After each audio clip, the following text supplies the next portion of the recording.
Ah, what a great morning for another whole...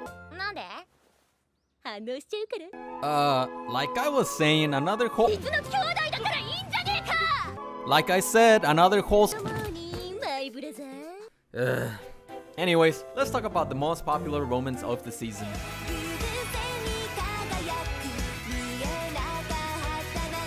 Alya sometimes hides her feelings in Russian is exactly what you think. The main girl of the show, Alya, is a half Japanese, half Russian beauty who has just returned to Japan in time for her first year of high school.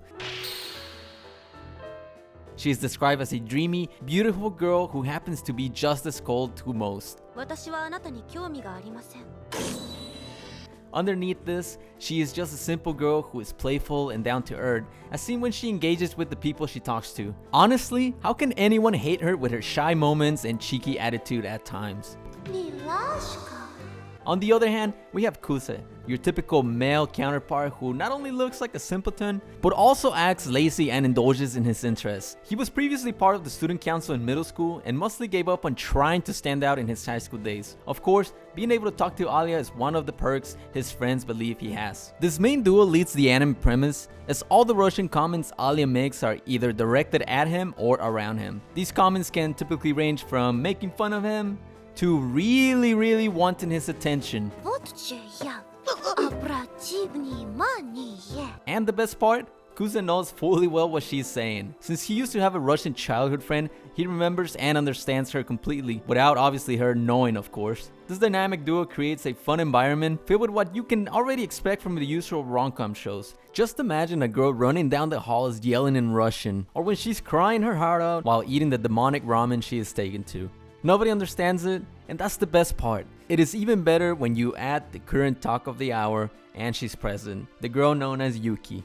Now Yuki adds so many good things into what else would have been a simple rom-com with a language barrier. She happens to not only be Kuse's childhood friend, but is actually his little sister. If I had to pick which I like more between her and Alya, it would probably be Yuki.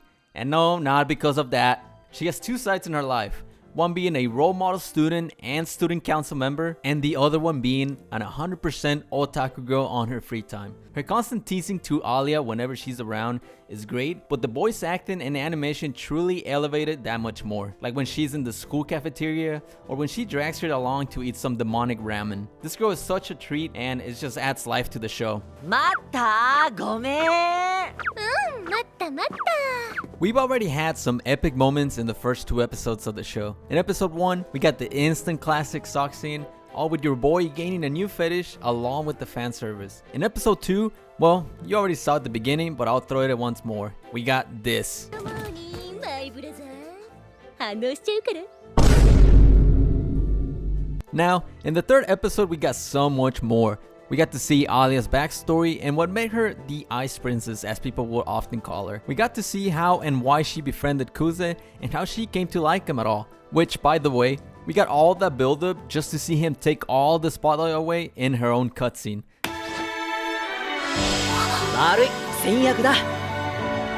Total giga chat of a man. And now, what I think is the biggest revealed secret is that we got to realize that her sister, Masha, is the one Kuze dreams about and the one that was his actual Russian childhood friend. So apart from being sisters, they basically love the same guy. She was already losing the public vote to Yuki, but now I think she just went down to third place in her own show.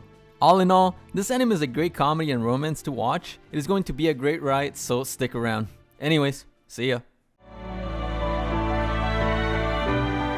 心臓がうるさい